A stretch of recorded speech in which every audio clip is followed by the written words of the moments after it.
नमस्कार, आप देख रहे हैं सत्य हिंदी। मैं निकिता आपके साथ। एक नजर डालते हैं अब तक की सुर्खियों पर। भारतीय चुनाव आयोग द्वारा जारी ताजा आंकड़ों के अनुसार बिहार विधानसभा चुनाव 2025 के दूसरे चरण में मंगलवार को शाम 5 बजे तक 20 जिलों की 122 सीटों पर 67.14% मतदान दर्ज किया गया है। इससे पहले चरण का मतदान 6 नवंबर को हुआ था, जिसमें 121 सीटों पर रिकॉर्ड 64.66% वोटिंग हुई थी। बिहार चुनाव 2025 के दूसरे और अंतिम चरण की वोटिंग के बीच अररिया के एक मतदान केंद्र पर कांग्रेस और भाजपा समर्थकों के बीच हाथापाई हो गई।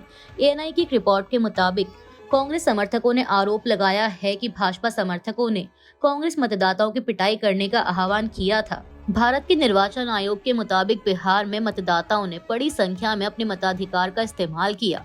मतदान को लेकर लोगों में खासा उत्साह देखने को मिला। इस बीच भाजपा के सांसद संजय जायसवाल ने दावा किया है कि इस बार मतदान प्रतिशत 70% से भी अधिक जा सकता है। उन्होंने कहा कि जिस तरह लोगों की भीड़ मतदान केंद्रों पर उमड़ रही है, उससे साफ है कि मतदाता बदलाव के मूड में हैं। जायसवाल ने यह भी कहा कि एनडीए गठबंधन बिहार में 200 से अधिक सीटें जीतकर भारी बहुमत से सरकार बनाएगा। बिहार विधानसभा चुनाव के अंतिम चरण की वोटिंग में कई जगहों से धांधली की शिकायतें सामने आई हैं।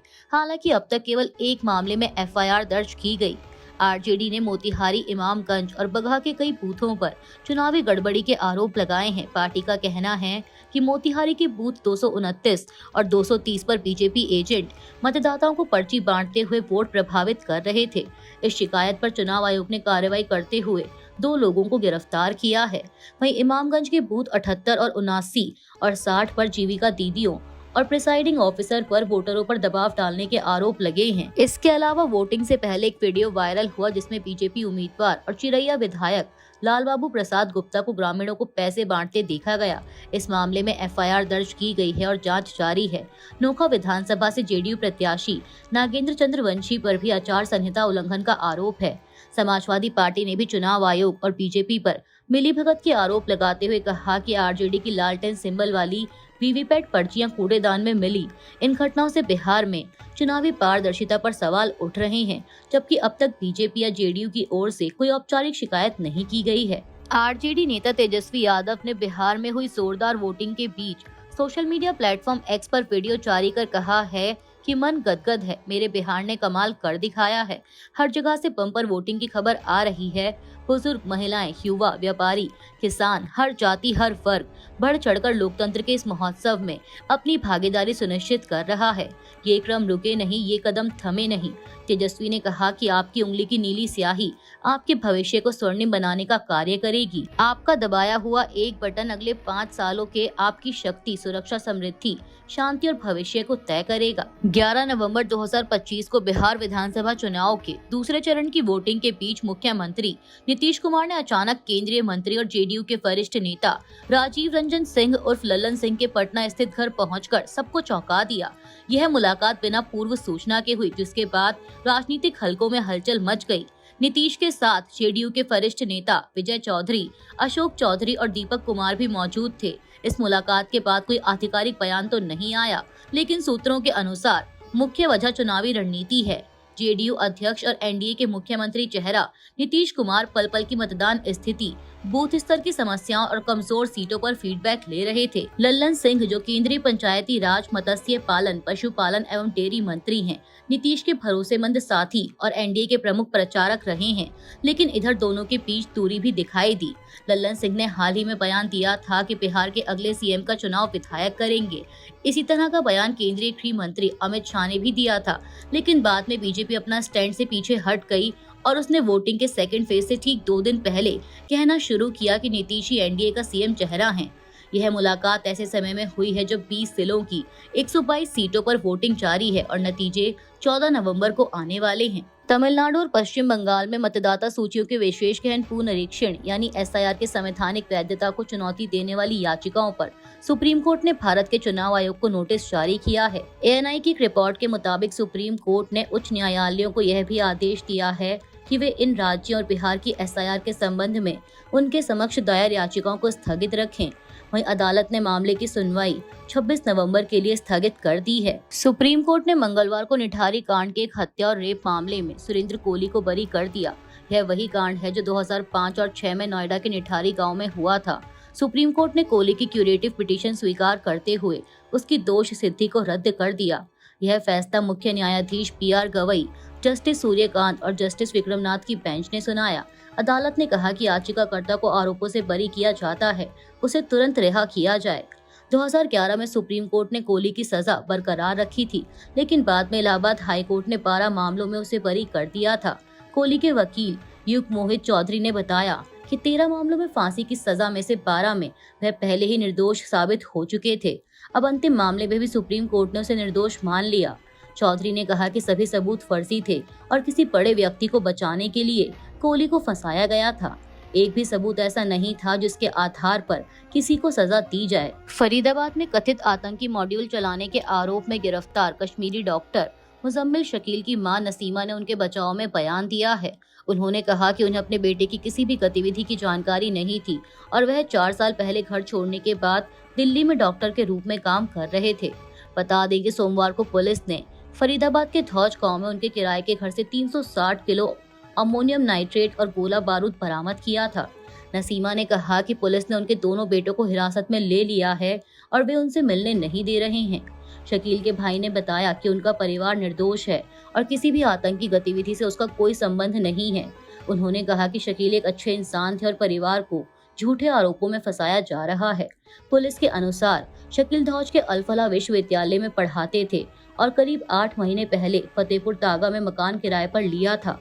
इस बरामदगी के बाद फतेहपुर तागा गांव से 2563 किलो अमोनियम नाइट्रेट भी मिला। बताया जा रहा है कि शकील का संबंध लाल किला विस्फोट में संदिग्ध डॉक्टर उमरुन नबी और आदिल अहमद के साथ चल रहे आतंकी मॉड्यूल से था। दिल्ली धमाके पर कांग्रेस नेता पवन खेड़ा ने प्रतिक्रिया देते हुए कहा कि देश की राजधानी में इस तरह ब्लास्ट होना अपने आप में बहुत सारे सवाल को जन्म देता है।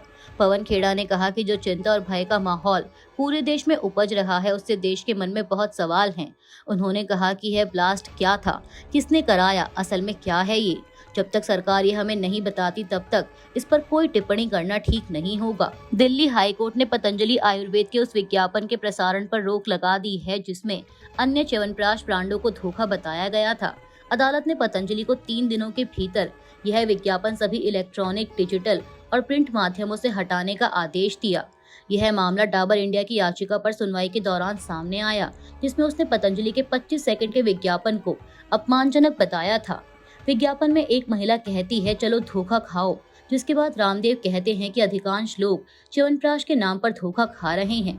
अदालत ने कहा कि यह विज्ञापन न केवल भ्रामक है बल्कि पूरे च्यवनप्राश उद्योग का अपमान करता है। न्यायमूर्ति तेजस करिया ने कहा कि किसी उत्पाद को बढ़ावा देने के लिए प्रतिस्पर्धी ब्रांडों को नीचा दिखाना गलत है। अदालत ने माना कि इस विज्ञापन से डाबर जैसे ब्रांड को अपूरणीय क्षति हो सकती है। अदालत ने कहा कि कंपनियां अपने उत्पाद की प्रशंसा कर सकती हैं, लेकिन दूसरों को भ्रामक कहकर बदनाम नहीं कर सकती। दिल्ली के लाल किले के पास सोमवार शाम हुए भीषण विस्फोट मामले में पुलिस ने कार के मालिक मोहम्मद सलमान को हरियाणा के गुरुग्राम से हिरासत में लिया है। यह वही हुंडई i20 कार है जिसमें धमाका हुआ था। पुलिस के अनुसार सलमान ने यह कार ओखला के देवेंद्र नामक व्यक्ति को बेची थी, जिसने बाद में इसे अंबाला में किसी और को बेच दिया। अब पुलिस इस चेन में शामिल सभी लोगों का पता लगा रही है। अधिकारियों ने बताया कि कार में 3 लोग सवार थे और उनके शरीर पर छर्रों के निशान नहीं मिले, जिससे यह स्पष्ट नहीं है कि यह बम धमाका था या किसी अन्य वजह से विस्फोट हुआ। विस्फोट के बाद दिल्ली में हाई अलर्ट घोषित कर दिया गया है।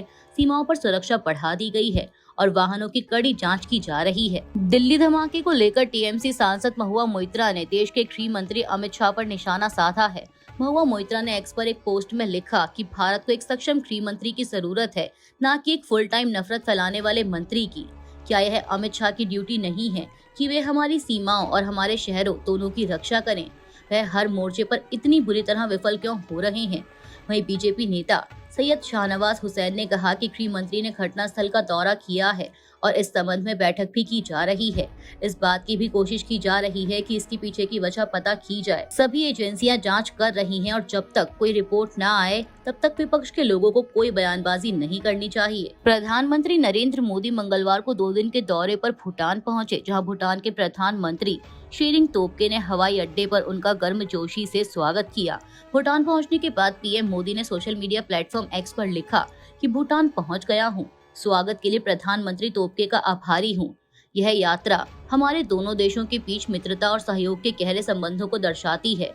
उन्होंने उम्मीद जताई कि उनका यह दौरा भारत और भूटान के घनिष्ठ रिश्तों को और मजबूत करेगा और आपसी साझेदारी को नई दिशा देगा। आम आदमी पार्टी सांसद संजय सिंह ने दिल्ली के लाल किले में हुए कार विस्फोट के बीच प्रधानमंत्री मोदी के भूटान दौरे को लेकर उन पर तीखा हमला बोला है। संजय सिंह ने एक्स पर लिखा कि आग लगी बस्ती में मोदी अपनी मस्ती में, देश पेन में मोदी प्लेन में। उन्होंने कहा कि देश की राजधानी पर आतंकी हमला हुआ, प्रधानमंत्री जन्मदिन मनाने निकल पड़े। गृह मंत्री बिहार चुनाव में व्यस्त हैं। देश कब तक ऐसे संवेदनहीन प्रधानमंत्री और गृह मंत्री को बर्दाश्त करेगा। भूटान पहुंचे भारत के प्रधानमंत्री नरेंद्र मोदी ने कहा है कि दिल्ली धमाके के षड्यंत्रकारियों को बख्शा नहीं जाएगा। पीएम मोदी ने कहा कि वो बहुत भारी मन से भूटान आए हैं। उन्होंने कहा कि कल शाम दिल्ली में हुई भयावह घटना ने सभी के मन को व्यथित कर दिया है। मैं पीड़ित परिवारों का दुख समझता हूँ। आज पूरा देश उनके साथ खड़ा है। मैं कल रात भर इस घटना की जांच में जुटी सभी एजेंसियों के साथ, सभी महत्वपूर्ण लोगों के साथ संपर्क में था।